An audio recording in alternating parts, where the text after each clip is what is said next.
statistiche, so che lei non è un fan delle statistiche, ma diciamo che secondo me negli avesse fatto bene quanto Barcellona e Manchester United, di poco superiore Barcellona e Manchester. Che cosa è successo oggi? Domanda banale ma doverosa.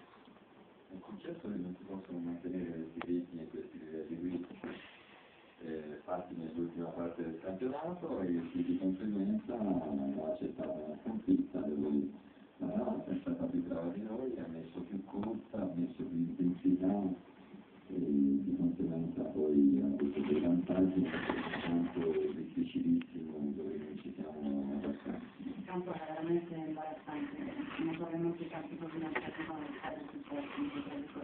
Comunque la Roma ha subito 3 gol in 7 minuti e ha anche perso De Rossi, che era diffidato da sempre vulnerabile per la prossima partita, e è stato espulso anche per resta che essendo ha fatto un applauso ironico al pubblico ed è stato molto peccato dalla pubblica.